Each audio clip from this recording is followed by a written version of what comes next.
สว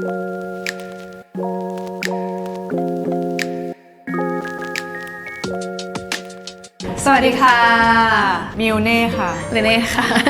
วันนี้นะคะเราก็มาจัดดอกไม้กันที่ Co-Flower Space ค่ะแต่ว่าก่อนหน้านี้เราไปเลือกดอกไม้มาที่ Cupid's Bloom เป็นร้านดอกไม้นะคะที่มีดอกไม้ให้เลือกเยอะแยะมากมายเลยแล้วก็ราคาดีมากๆตื่นเต้นกับราคาดอกไม้มากๆค่ะเราสองคนก็เลือกดอกไม้กันมาเรียบร้อยแล้วนะคะแล้วก็จะมาจัดดอกไม้กันที่คาเฟ่นี้นะคะหลังจากที่ดูสิ่งที่ตัวเองเลือกมาก็ค่อนข้างที่จะ abstract contemporary เราดูค่ะเราดูว่าเราจะไปจัดเป็นดอกไม้โทนสีไหนหรือว่าคอนเซปต์ไหนชอบดอกไม้แบบ contem แล้วก็นะคะพวกเราก็มีรายการเป็นของตัวเองแล้วนะคะซึ่งก็คือรายการนี้นั่นเองนะคะชื่อรายการว่าเพราะเราคือศิลปินนะคะทุกอย่างที่เราทำคือศิลปะค่ะดังนั้นวันนี้การจัดดอกไม้ก็คือศิลปะค่ะ นี่นะคะคือดอกไม้ที่มิวกับเรเน่เลือกมาเราจะมาสลับจัดดอกไม้ให้กันกลัวของตัวเองที่ตื่นเพราะว่าไม่เคยทำอะไรแบบนี้แต่ว่าในร้านจะมีดอกไม้ที่หลากหลายสีมากกว่านี้แต่เนี่ยคือดอกไม้ที่เราเลือกมาค่ะใช่เพราะว่าพวกเราชอบอะไรคลีนหน่อยแล้วก็ทางร้านเขาจะมีฟรีกระดาษให้แต่ว่าถ้าเราไม่ได้ชอบลายก็สามารถซื้อกระดาษเพิ่มเติมได้จากหน้าเคาน์เตอร์มีโบว์ริบบิ้นให้ด้วยใช่ค่ะทำไมถึงเลือกเหมือนรู้สึกว่าชอบมองอะไรที่มันสบายตามั้งเพราะว่าเราจัดให้เรเน่ก็จริงแต่คนที่จัดคือเราก็อยากจะสบายตาในตอนจัดในเวลาจัดอะไรเงี้ยก็เลยแบบเลือกเป็นสีขาวสีเขียวมองแล้วสบายตาของเราก็เหมือนกันเหมือนแบบว่าเราชอบดอกลิลลี่ซึ่งแบบก็เหมือนเป็นตัวแทนของเราใช่ไหมแล้วเขาก็ชอบสีเขียวมาทั้งสวนเลยใช่ชอบสีเขียวแล้วก็ชอบอะไรที่มันคลีนเขาไม่ชอบแบบสีฉูดฉาดแล้วก็ไม่ชอบสีชมพูเราก็เลย carefully curate มาแบบนี้แล้วก็ไม่รู้สิมันมีความแบบมันมีความติดๆอ่ะนี่รู้มากว่าเขาอาจจะต้องชอบอันนี้รู้มากว่าจะแบบเขาเรียกอะไรอ่ะ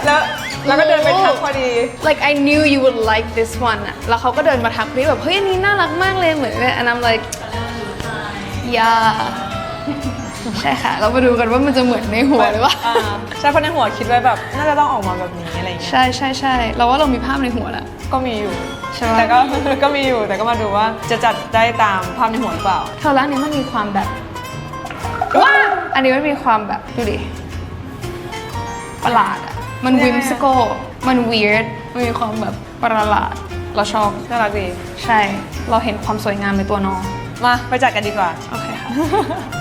ใครเป็นมือใหม่นะคะที่ยังไม่เคยจัดไม่ต้องกลัวที่นี่เขามีวิธีพับกระดาษทุกอย่างแล้วก็เขามีกรรไกรตัดกิ่งให้มีกรรไกรตัดกระดาษให้ด้วยใช่มันก็จะเป็นคนละรูปแบบกันเขามี instruction ให้ใช่สามารถเลือกดูได้ว่าอยากจะได้แบบไหนทางร้านมีขาตั้งกล้องให้ด้วยนะคะเผื่อใครแบบมาคนเดียวไม่มีใครถ่ายให้อะไรเงี้ยอ๋อใช่มีพร็อพให้ครบเลยเหมือนตอนที่เราไปทำขนมปังกันไงที่ร้านใช่นี่ผ้ากันเปื้อนสีไหนไปข้างในหรอไอ้ต้นนี้ต้นเดียวกันกับที่จัดในคริสต์มาสตอนที่มันเป็นแดงๆวะอันนี้ไม่รู้ว่าสีไหนไปข้างในข้างนอกดีอะ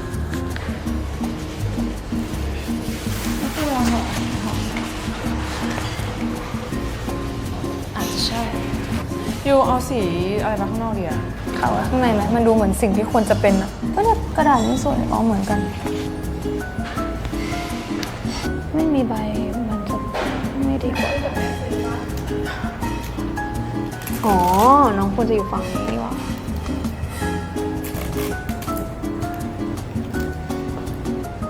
เขาทำอย่างนี้เหรอให้มันกระจายจริงเหรอใช้เสียงลองกันมาให้การมันกระจายไม่เคยค่ะนี่ครั้งแรกค่ะซื้อดอกไม้ยังไม่ซื้อเลยค่ะแต่ถ้าเธอชอบดอกไม้ต่อไปนี้เราจะซื้อดอกไม้ให้นะนี่แหละนี่แหละมาแล้วเกลียดตัวเองตัดชิบฉับเลยค่ะว้าวดูเหมือนเซียนอะ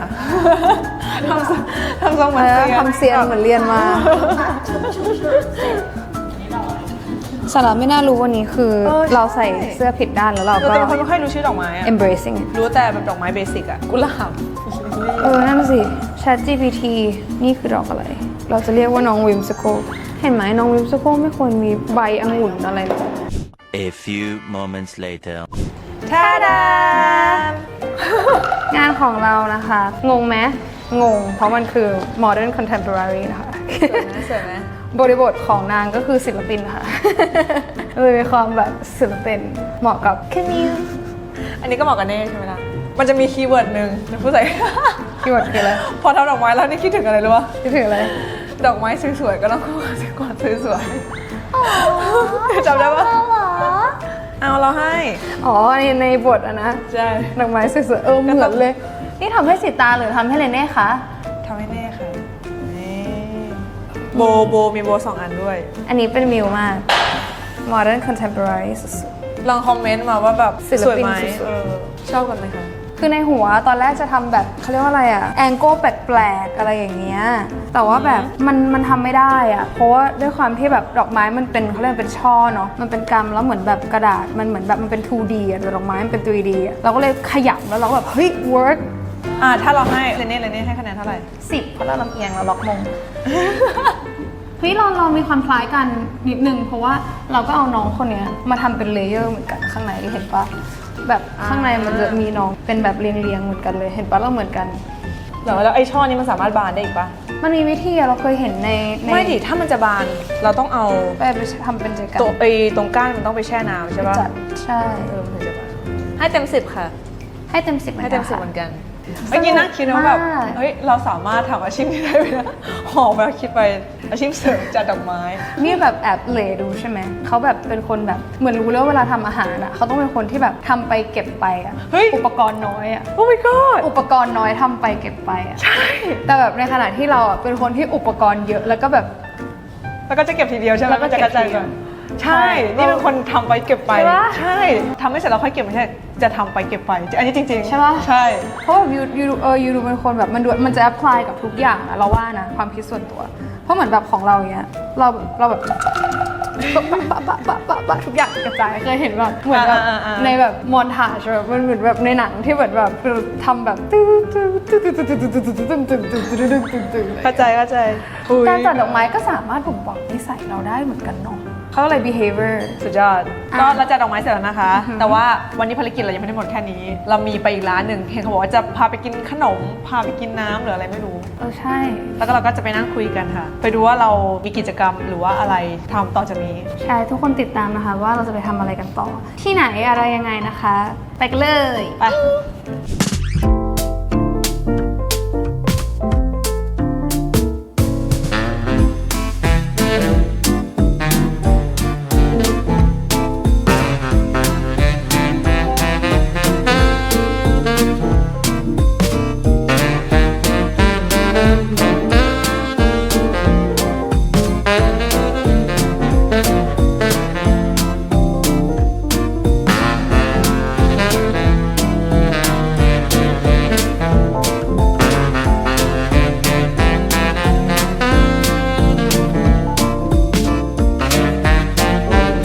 เราอยู่กันที่ร้านใหม่แล้วค่ะ ชื่อร้านว่า Follow Cafe อยู่แถวปากคลองเหมือนเดิม ใช่ ร้านน่ารักมากร้านคือวินเทจมาก แล้วก็แบบมันดูโรแมนติกอยู่นะ ใช่ค่ะ น้ำอร่อยมากเป็นฮันนี่เลมอนอันนี้ฮันนี่เลมอน อันนี้เป็น Cherry Rose Tea นะคะ มีชาที่เป็นชาดอกไม้ให้เลือกเยอะเหมือนกันนะคะ ที่นี่แบบดีบรรยากาศโรแมนติกแบบค่อนข้างแบบเขาเรียกอะไรเงียบ จะมี Q&A นะคะ จะมีคำถามอยากถามทั้งคู่เลยว่าดีใจไหมที่ได้รู้จักกัน นี่คำถามแรกเหรอคะ ๆเฉยๆมาก ไม่สมมติถ้าเกิดไม่เลยค่ะก็เฉยๆนะอันนี้เลิกเราจะ ถามอะไรแปลกๆ ก็ต้องดีใจสิ ดีใจ คือต้องมี back story เพราะว่าเราเลือกกัน ย้อนไปวันแรกอะเหรอ make sense ว่ะ เพราะว่าในหัวนี้ได้คิดเหมือนกันว่าเราเป็นผู้ถูกเลือกแล้วเราก็เลือกมา ใช่ เราก็ต้องดีใจอยู่แล้วเพราะ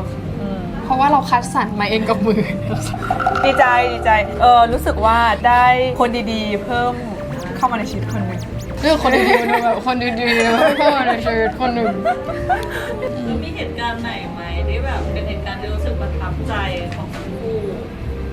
ขอเป็นเหตุการณ์ที่รู้สึกว่าประทับใจตลอดละกันที่รู้สึกว่าแบบเฮ้ย อะไรเงี้ยแล้วก็ยิ้มได้ก็คือ อย่างเช่นเหตุการณ์เมื่อกี้ไอ้ที่ยูทักว่ายูเป็นคนที่นี่จะรู้สึกเฮ้ยเหมือนชอบคนที่สังเกตใช่ปะชอบคนที่ใส่ใจแล้วก็สังเกตอะแล้วก็รู้ว่าเราเป็นคนยังไงแล้วก็แบบชอบแล้วก็รู้สึกประทับใจในเหตุการณ์นั้นๆทุกครั้งเพราะว่ายูอะทักเราหลายครั้งมากไม่ว่าจะทำอะไรหรือว่าอะไรคือมันจะมีเหมือนยูจะทักตลอดว่าแบบเฮ้ยยูเป็นคนแบบนี้ใช่นี่ก็ใช่เหมือน ก็จริง เขาเป็นหมอดูค่ะทุกคน จะแบบเดาในสิ่งที่เราเป็นได้ถูกแบบที่ทักมาคือถูกหมดเลยอะไรเงี้ย แม่นไหมคะ แมนคือไม่ต้องเสียตังค์ไปดูหมอดูแล้วนี่ค่ะหมอดูส่วนตัว ของเราเหตุการณ์แรกที่วึบเข้ามาในหัวก็คือตอนที่เราไม่สบายมีวันหนึ่งที่เราปวดท้องที่เราไปงานหนึ่งด้วยกันแล้วก็เหมือนเราอะก็จะบอกพี่เป้ซึ่งก็คือคนที่เหมือนแบบพี่ทีมงานที่ดูแลเราหนูไม่ไหวแล้วหรือแบบหนูมีแล้วก็จะมีเหมือนแบบมีเขาเรียกอะไรสัญญาณว่าเหมือนแบบอันเนี้ยไม่ไหวแล้วอะไรอย่างเงี้ยเพราะว่า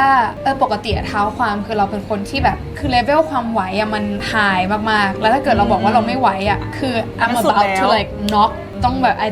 จะน็อกลงไปแล้วอะไรอย่างเงี้ย just like fall on the floor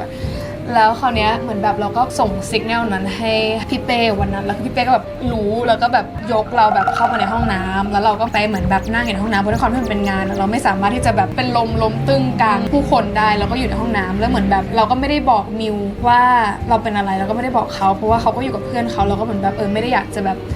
เขาเรียกว่าอะไรเพราะตอนนั้นนี่ไม่รู้ว่า ใช่ปะ เป็นหนักขนาดไหนอะไรเงี้ย แต่ว่าอยู่ดีๆเขาก็โผล่มาในห้องน้ำด้วย แล้วก็ถือน้ำเชอร์รี่มา น้ำหวาน ใช่ถือน้ำเชอร์รี่มาในแก้วแชมเปญ แล้วเขาก็บอกว่าแบบเอานี้ไหมอะไรอย่างเงี้ยแบบช่วยได้นะอะไรอย่างเงี้ยนั่นแหละเป็นเหตุการณ์ที่แบบประทับใจเพราะว่าเขาเป็นคนที่แบบเขาจะไม่ค่อยพูด แต่ว่ามันจะมีการกระทำหลายๆครั้งที่เหมือนแบบแสดงให้เราเห็นว่าเขาอยู่ตรงนี้อะไรอย่างเงี้ย ที่น้ำตาขอบคุณนั่นแหละลายเสือยาวเลย นี่อาจจะเป็นแบบว่าคำพูดไหนที่แบบเราได้ยินผ่านหูหรือว่าอ่านอะไรเงี้ยมีคำพูดไหนที่รู้สึกว่าอ่านแล้วแบบรู้สึกเสียใจไหม ส่วนตัวเป็นคนที่ถ้าเกิดว่าเจอคำพูดไหนที่เป็นเหมือนแบบคำติคือเราจะบอกตัวเองว่าเราต้องเป็นคนที่แบบรับคำติชมได้ดีเพราะว่าบางทีคำติชมมันก็จะทำให้เราพัฒนาตัวเองได้ดีขึ้นนะเนาะแต่เหมือนแบบอย่างสมมติเราทำการแสดงเราก็ต้องฟังผู้ชมว่าแบบเขาคิดเห็นยังไงอะไรอย่างเงี้ยบางทีซึ่งเราก็จะมานั่งแบบถามตัวเองอีกทีหนึ่งว่าเรา agree ไหมเราเห็นด้วยกับสิ่งนี้ไหมแล้วเราก็จะต้องแบบเขาเรียกว่าอะไรเราต้องมี self honesty เราต้องแบบไม่โกหกตัวเองอะว่าอีโก้จัดแล้วก็แบบไม่เห็นด้วยอะไรเงี้ยบางอย่างถ้าเราเห็นด้วยเราก็ต้องแบบเฮ้ยอันนี้เห็นด้วยแบบเราก็เอามาพัฒนาอะไรเงี้ยแต่ว่าถ้าคำพูดไหนที่เป็นแบบ hate speech เลยอะเราจะไม่ปล่อยให้ตัวเองแบบเสียใจกับคำพูดนั้นคือจะบล็อกทันทีถ้าสมองมัน analyze แล้วแบบอันนี้ไม่ได้ติเพื่อก่อคือเราจะแบบเอาออกจาก system ทันทีเพราะว่ามันเสียเวลาแล้วเราก็ไม่อยากรับแบบอะไรที่มัน negative แต่ถ้าเกิดแบบเป็นการติเพื่อก่อเราก็จะเอามา analyze ว่าแบบเห็นด้วยหรือเปล่าถ้าเป็นของเราเอาจริงนี่คิดไม่ออกว่าเป็นคำพูดไหนที่รู้สึกว่าแบบเพราะนี่เป็นคนไม่ใส่ใจขั้นที่แบบยังไม่เจอยังไม่เจอด้วยแหละมั้งยังไม่เคยเจอคำพูดไหนที่ทำให้รู้สึกว่าแบบเฮ้ยเราควรโดนคำพูดคำนี้เลยเหรออะไรเงี้ยยังไม่เคยเจอเหตุการณ์นั้นก็เลยรู้สึกว่ายังไม่น่ามีมั้งแต่ก็ไม่อยากเจอนะคะพูดดักไปก่อนไม่อยากเจอนะอะไรเงี้ยก็ถ้ามีแบบอยากจะแนะนำหรือว่ารู้สึกว่าเราทำไม่ถูกต้องอะไรเงี้ยก็เหมือนสามารถแนะนำได้แบบว่าคือเป็นคนรับฟังว่าคือบางสิ่งบางอย่างคือเราก็คือมนุษย์บางสิ่งบางอย่างเราทำไปบางทีเราอาจจะไม่ได้ตั้งใจแล้วก็เราโดยพื้นฐานแล้วเรารู้ผิดรู้ถูกแหละแต่ว่าบางอย่างสิ่งที่เราทำในณเวลานั้นเราอาจจะคิดว่ามันไม่ได้ผิดแต่ว่ามุมมองคนอื่นเขาก็จะเฮ้ยแบบนี้ถ้าเป็นคนอื่นมองเข้ามาอาจจะเป็นไม่ดีนะภาพลักษณ์ไม่ดีนะอะไรเงี้ยก็สามารถเตือนหรือว่าแนะนำได้ใช่บางทีมันก็จะมีเรื่องของแบบด้วยความที่เราไม่ได้ audience เราไม่ได้มีแค่พี่น้องชาวไทยอย่างเดียว เราก็จะมี interfans ด้วยอะไรอย่างเงี้ยแล้วบางทีแบบบางอย่างที่เราทำมันอาจจะไม่ดีในด้านของแบบไม่ใช่ไม่ดีอาจจะแบบไม่สมควรในด้านของแบบ culture ต่างๆอะไรเงี้ยอันนี้เป็นสิ่งที่แบบน่าสนใจเพราะบางทีเราก็ไม่ได้รู้เราก็ต้องยอมรับว่าเราไม่ใช่คนที่แบบเนาะแบบเขาเรียกอะไร4 ตีนยังรู้พลั้งนักปราชญ์ยังรู้พลาดเลย4 4 ตีนยังรู้พลาดนักปราชญ์เห็นนะตัวอย่าง ยังรู้พลั้งเราก็ไม่ใช่คนที่เหมือนแบบรู้ไปซะทุกอย่างเนาะจะแบบ obviously แบบเราก็จะต้องเหมือนแบบฟังบางทีแบบการที่เราได้ข้อคิดแล้วก็เหมือนแบบคำแนะนำจากแบบแฟนๆแบบ interfans อะไรอย่างเงี้ยมันก็เป็นสิ่งที่แบบสนุกมากๆแบบสำหรับเราส่วนตัวรู้สึกว่าแบบการมานั่งคุยกันเรื่องอะไรที่มันเกี่ยวกับแบบ culture แบบ ใช่ อะไรอย่างเงี้ยมันสนุกเนอะ ใช่ แล้วมันคือการติเพื่อก่อจริงๆอ่ะเพราะมันทำให้เราแบบพัฒนาตัวเองแล้วก็แบบเป็นคนที่ well round มากขึ้นอะไรอย่างเงี้ยค่ะเนอะ ใช่คิดเหมือนกัน แล้วก็มีเรื่องไหนที่เป็นห่วงกับรายการมากที่สุดคะ ตอนนี้คิดออกเรื่องเดียวเลยคือเรื่องสุขภาพ ป่วยอยู่ เหมือนช่วงนี้อากาศแปรปรวนด้วยไม่ใช่แค่ช่วงนี้ทุกช่วงเพราะว่าสิ่งสำคัญที่สุดก็คือสุขภาพทำอะไรเงี้ยก็อยากให้แบบระวังตัวเองแล้วก็เซฟของเราก็เขาเป็นคนแบบเขาเรียกอะไรอ่ะ อุ๊ย ไม่ใช่ คือจะบอกว่าเขาเป็นคนภูมิดีเหรอ ภูมิ คุ้มกันดีอ่ะแล้วยูไม่ค่อยป่วยคือตั้งแต่ที่เขาเพิ่งมาคือไม่เคยเห็นยูป่วยเลย ปีนึงแล้วอ่ะ แบบที่เรียกว่าแบบออดแอดใช่ไหมไม่แบบ ไม่เคยแบบป่วยแบบ obviously ป่วยอ่ะ เข้าใจ หรือมันจะอยู่ครั้งหนึ่งมั้ง ใช่ ไม่เคยเลยยังไม่เคยป่วยเลยเอาเป็นว่านั่นแหละเขาเป็นคนภูมิดีมากๆอะไรเงี้ยเราก็เลยไม่ค่อยห่วงเรื่องสุขภาพเขาเท่าไหร่แล้วก็เขาเป็นคนที่แบบ street smart ด้วยอะเราก็เลยไม่ค่อยห่วงเรื่องแบบสุขภาพทางด้านแบบไขข้อกระดูกต่างๆมันจะมีฟกช้ำบ้างแต่ก็ ไม่ยุ่งบ่นว่า ปวดมากเลยก็แบบกำ ใช่จะมีฟกช้ำบ้างแต่ว่าเขาจะแบบเอาตัวรอดได้อะไรเงี้ยแต่ว่าเราจะเป็นห่วงเรื่องงานเพราะเราเป็นนักแสดงเนาะแล้วก็แบบบางทีแบบที่เราจับตัวเองได้เลยว่าเราเป็นห่วงเขามันจะมีอยู่ครั้งหนึ่งที่เหมือนแบบเรารู้เลยว่าเขาน่าจะมีแบบเรื่องราวอะไรส่วนตัวที่แบบทำให้แบบหงอยอะไรอย่างเงี้ยคนเราเนาะทุกคนเป็นมนุษย์อะมันก็จะมีแบบบางทีเราก็มีแบบเรื่องราวส่วนตัวอะไรที่ทำให้เราแบบหงอยแล้วเหมือนแบบด้วยความที่เขาเป็นคนที่แบบเขาเรียกอะไรอยู่ใช้แบบอารมณ์ drive อะไรอย่างเงี้ยใช่ปะแล้วบางทีมันจะแบบ switch เข้าออกกับบทกับอะไรอย่างเงี้ยแล้วเหมือนแบบบางคนแบบทีมงานหรืออะไรอย่างเงี้ยบางคนอาจจะแบบงงๆว่าเป็นอะไรหรือเปล่าอาจจะแบบตาเราอะเหมือนเราเห็นแล้วเราเข้าใจว่าแบบเฮ้ยไม่ปกติแบบมันไม่ใช่ว่าแบบปกติอยู่จะไม่ได้ snap in out ยากแล้ววันไหนที่อยู่แบบ snap in out ยากอะไรเงี้ยเราจะเป็นห่วงแบบเฮ้ยเป็นอะไรหรือเปล่าแล้วก็แบบจะพยายามช่วยว่าแบบทำยังไงให้ยูสามารถแบบพีลออกไปก่อนแล้วก็แบบเข้ามาได้อะไรอย่างเงี้ยก็จะเป็นห่วงตรงนั้นก็จะรู้สึกดีถ้าเกิดแบบเราจะได้แบบเข้าซีนด้วยกันอะไรเงี้ยเพราะปกติเราไม่ใช่แค่เราคนเดียวแบบเขาก็จะช่วยเราในซีนบ่อยๆอะไรอย่างเงี้ยในด้านของอารมณ์แบบอิโมชันอะไรเงี้ยเราช่วยแบบดูแลอารมณ์ซึ่งกันและกันอะไรอย่างเงี้ยก็จะเป็นห่วงด้านนี้มากกว่า แล้ววันนี้มีเรื่องเล็กๆอะไรที่ทำให้น้องผู้ยิ้มได้บ้างคะในการ เยอะแยะเลยเนอะ ไปวันนี้ ตั้งแต่เช้ามีมาตลอด ใช่ รู้สึกว่าวันนี้ได้ทำสิ่งที่ไม่เคยทำแล้วก็เป็นสิ่งเล็กๆที่รู้สึกว่าทำแล้วรู้สึกว่ามันเสร็จสิ้นแล้วมันรู้สึกว่ามันแฮปปี้รู้สึกว่าเราก็ทำสิ่งนี้ได้นี่รู้สึกภูมิใจรู้สึกภูมิใจแบบมันก็สวยนี่แล้วก็เราจัดได้อะไรเงี้ย ใช่ก็ปกติเป็นคนแบบ appreciate อะไรเล็ก เหมือนกัน ใช่อยู่แล้วอะแล้วเหมือนแบบเราสองคนจะเป็นอย่างเงี้ยเราจะ appreciate อะไรเล็กๆแล้วก็แบบบางทีเราเห็นแมวแล้วก็จะหรืออะไรอย่างเงี้ยก็แบบทุกอย่างมันก็ทำให้เราแบบยิ้มได้เห็นดอกไม้อะไรที่มันน่ารักหรือรูปทรงแปลกๆอะไรอย่างเงี้ยเราก็จะแบบหัวเราะและอะไรอย่างเงี้ยคือจริงๆอะเราไม่สบายแล้วก็เขาเรียกอะไร brain thinking capacity มันก็จะแบบนิดนึงอะไรอย่างเงี้ยแต่แบบพอมาอยู่กับเขามาอยู่กับพี่ๆอะไรอย่างเงี้ยเราก็รู้สึกว่าสุขภาพมันฮิลขึ้นอะมันก็แปลกเหมือนกันเพราะจริงๆเราเป็น introvert เนอะแต่ว่าแบบสิ่งนั้นก็ทำให้เรายิ้มได้เพราะว่าแบบการมาอยู่ตรงเนี้ย ถ้ามีเวลาหนึ่งวันเต็มๆ24 ชั่วโมงอยากใช้เวลาไปกับอะไร ถ้าไม่มี consequence เลยแบบไม่มี consequence เลยกับการเลือกใช้เวลา อยาก movie marathon เพราะว่ามีหนังหลายเรื่องมากที่ยังไม่ได้ดูแล้วคือแบบทุกครั้งที่เราไปหาแบบคือเราจะมี acting coach ซึ่งเป็นเหมือนแบบ mentor ของเราที่เรารักมากๆคือพี่อดัมแล้วเหมือนแบบทุกครั้งที่แบบไปเจอพี่อดัมเนี่ยพี่อดัมจะแบบหนังเรื่องนี้หนังเรื่องนั้นหนังเรื่องนั้นแล้วเราก็จะแบบ oh my god oh my god แบบอยากดูยังไม่ได้ดูเลยอะไรอย่างเงี้ยก็ถ้าไม่มี consequence เลยจะไปนั่ง movie marathon ดูตาแฉะเลย เหมือนกันนี่อยากจะแบบตื่นมาแล้วก็ไม่ลุกจากเตียงชุดนอนทั้งวันทั้งคืนอย่างเงี้ยแล้วก็นอนดูหนังนอนสลับลืมตาดูหนังแล้วก็นอนแล้วก็ลืมอะไรเงี้ยใช่อยากจะอยู่แค่นั้นถ้าไม่มี consequence ใช่อยาก ดี แค่นั้นเลย มีนิสัยเล็กๆที่ตัวเองชอบไหม เราไม่รู้เราคิดไปเองหรือเปล่านะเรารู้สึกว่าเราเป็นคนใจดี เหมือนแฮปปี้ทุกครั้งที่รู้สึกว่ากับบุคคลอีกบุคคลหนึ่งจะทำอะไรก็แล้วแต่เหมือนเราใจดีกับเขาหรือว่าเราเสียสละหรือว่าอะไรเงี้ยจะรู้สึกว่าแฮปปี้ในสิ่งนั้นแล้วก็รู้สึกว่ามันเป็นสิ่งเล็กๆที่มันน่ารักดี แต่ไม่รู้จริงๆตัวเองใจดีทุกวันแต่รู้สึกว่าตัวเองใจดี energy ดีไงอยู่เป็นคนแบบ energy แบบดีของเราก็คล้ายๆกันแต่เหมือนแบบว่าเราจะยิ้มทุกครั้งที่เหมือนแบบอธิบายยังไงดีอะเหมือนเวลาเกิดเหตุการณ์อะไรอย่างเงี้ยแล้วอะไรที่มันไม่ได้เป็นไปตามที่เราต้องการหรือสถานการณ์มันพลิกล็อกมันแบบ plot twist อะไรอย่างเงี้ยมันจะเหมือนมีเสียงเล็กๆในหัวเราอะที่แบบคิดในแง่ดีแบบขึ้นมาแล้วมันเป็นแง่ดีที่แบบ creative มากอะแล้วเราก็จะเหมือนแบบเราภูมิใจแล้วเราจะยิ้มได้กับเสียงนั้นเราจะแบบคิดได้ไงอะไรอย่างเงี้ย ไม่ว่ามันดีนะ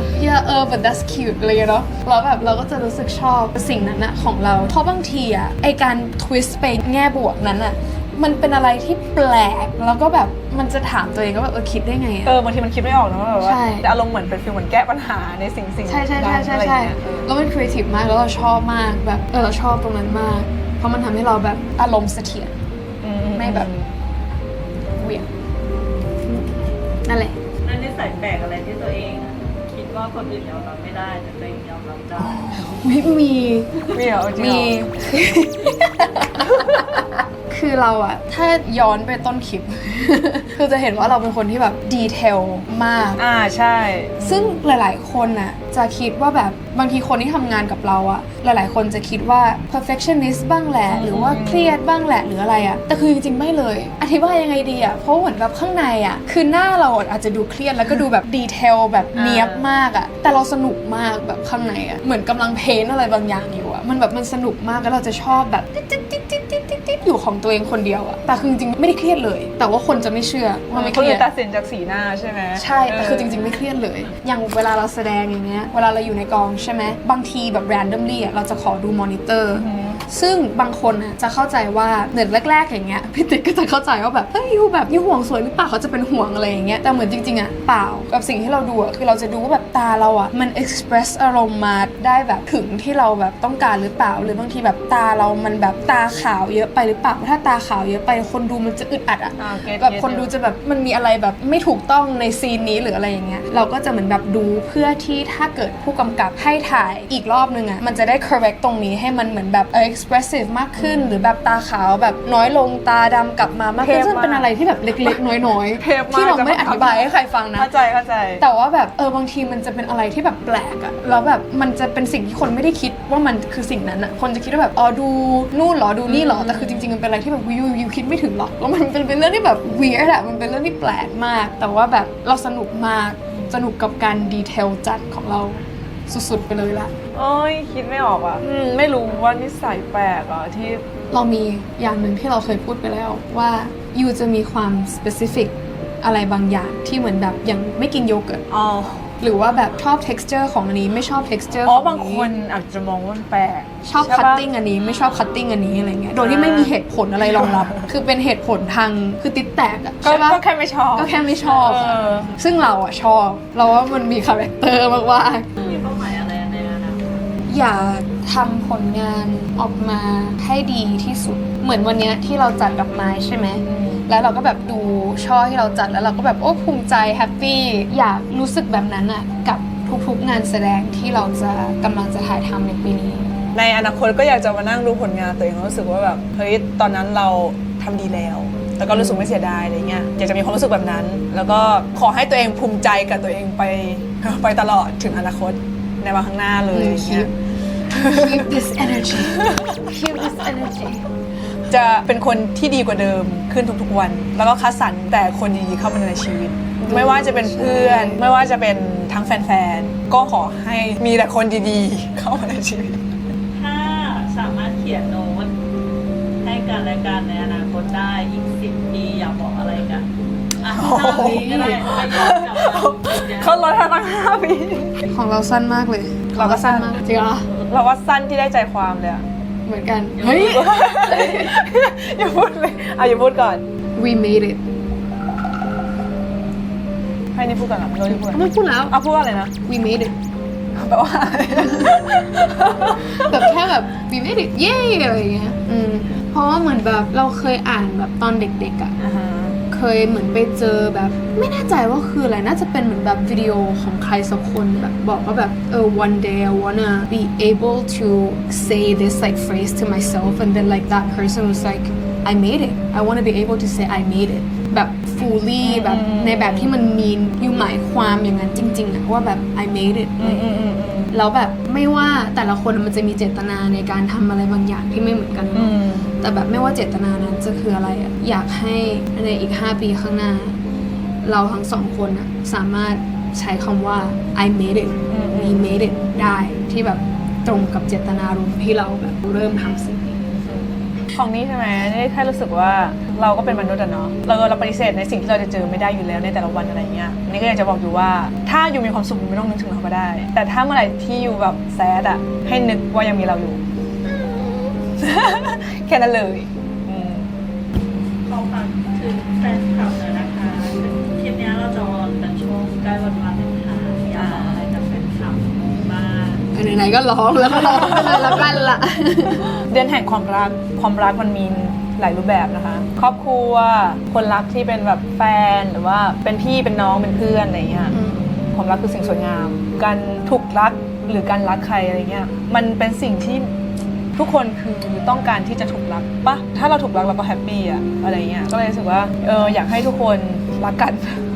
ใช่อยากให้ทุกคนรักกันจริงๆนะอยากให้ทุกคนรักกันแล้วก็ที่สำคัญที่สุดอยากให้ทุกคนรักตัวเองรักตัวเองในที่นี้เพราะว่าบางทีเวลาเราพูดว่าแบบ love yourself รักตัวเองมันดูคลีเช่เนาะแต่แบบในความหมายของเราอะที่มัน simple กว่านั้นอะคือรักตัวเองในแบบที่มี relationship ที่ดีกับตัวเองมีความสัมพันธ์ที่ดีกับตัวเองเหมือนเวลาเรารักเพื่อนของเรามากๆหรือรักใครสักคนมากๆทุกคนต้องเคยรักใครสักคนนะเนาะแบบเรารักใครสักคนมากๆเรารักที่เขาเป็นเขาอะเรารักในทุกๆแง่มุมของเขาเราพูดจากับเขายังไงเราเข้าใจเขายังไงบ้างเราให้อะไรเขาบ้างเราทำอะไรเพื่อเขาบ้างเราให้อภัยเขากี่ครั้งอะไรอย่างเงี้ยอยากให้ทำสิ่งนั้นกับตัวเองเพราะนั้นจริงๆนั่นแหละก็คือ self love ก็คือการรักตัวเองอยากให้ทุกคนถูกรักจากตัวเองอะถูกตัวเองรักเหรอ อยากให้ทุกคนรักตัวเองรักตัวเองจริงๆแบบมี relationship ที่ดีกับตัวเองพูดดีๆกับตัวเองฟังตัวเองจริงๆแบบ honest กับตัวเองแบบก็เลยซื่อสัตย์และจริงใจกับตัวเองอะไรอย่างเงี้ยมากๆก็ขอบคุณร้าน Follow Cafe at นภัสสรนะคะร้านสวยมากค่ะชอบมากแล้วก็น้ำก็อร่อยคือความรู้สึกว่าบรรยากาศของร้านทำให้เราพูดมากไม่ได้เบลมจริงๆไม่อันนี้จริงๆสมมติถ้าเราไปนั่งร้านมูดมันลำลึกความหลังอะมูดมันเป็นฟิลนั้นนะมันแล้วบิวในสิ่งที่แบบพูดหรือรู้สึกอะไรได้เยอะกว่าปกติอะไรเงี้ยสถานที่มีส่วนนะในการที่เราจะรู้สึกอะไรสักอย่างนึงร้านมันมีความ emotional บางอย่างแล้วมันมีความ whimsical วันนี้พูดคำว่า whimsical ไปแล้วกี่รอบร้านมีความ whimsical มีความ emotional แล้วมันทำให้เราเหมือนแบบรู้สึกอยากจะ express แล้วก็อยากจะแบบ communicate ลองมาได้ค่ะประทับใจค่ะมีมุมถ่ายรูปเยอะด้วยมีมุมถ่ายรูปเยอะใครแบบชอบถ่ายรูปอะไรเงี้ยใช่แล้วก็ฝากติดตามช่องทาง X กับ IG นะคะเป็นคุณมิวค่ะของเรา X กับ Instagram เหมือนกันนะคะเป็น Rene Veronica นะคะ 2A'sส่วนทุกช่องทางของแอปพลิเคชันทุกอย่างนะก็คือ Not Style Entertainment ค่ะฝากกดไลค์กดแชร์กด Subscribe ด้วยอันนี้คือดอกไม้ที่จัดมาก่อนหน้านี้นะคะก็ลองสังเกตมันดูเป็นคาแรคเตอร์ของคนที่เราจะให้ปะเพราะว่าคีย์เวิร์ดของคลิปนี้คือ empathy คีย์เวิร์ดของคลิปนี้คือการเข้าใจมนุษย์คีย์เวิร์ดของคลิปนี้คือศิลปินและศิลปะให้อยู่เรเน่ชอบดอกไม้สีขาวค่ะเราจะบอกว่าที่เราเลือกกระดาษสีน้ำตาลกับสีขาวเพราะว่าเรามองว่าอยู่เป็นสีขาวกับสีน้ำตาลอยู่ด้วยกันเขาเคยบอกว่าเขามองว่าเราเป็นสีขาวกับสีน้ำตาลเฉดสีแล้วก็เลยเลือกสีนี้ให้ต้องเป็นคู่กันด้วยนะอยู่จะมีความแบบอันนี้คู่อันนี้สักอย่างนั่นแหละค่ะให้เรเน่ค่ะอันนี้ก็ให้คุณมิวนะคะสวยมากชอบปอยหวานนี่ค่ะขอบคุณค่ะขอบคุณครับดูมุมผมดูนี่เข้ากับเขาปะสุดๆสวยไหมคะสวยขอบคุณค่ะขอบคุณนะคะเราขอลากันไปก่อนนะคะเพราะว่าคลิปนี้แบบอาจจะยาวมากเลยเพราะเราพูดเยอะเพราะบรรยากาศร้านไม่ใช่เพราะเราเองเพราะบรรยากาศร้านล้วนๆบ๊ายบายค่ะรักกันเยอะๆนะรักตัวเองเยอะๆด้วยสุขสันต์วันวาเลนไทน์นะคะ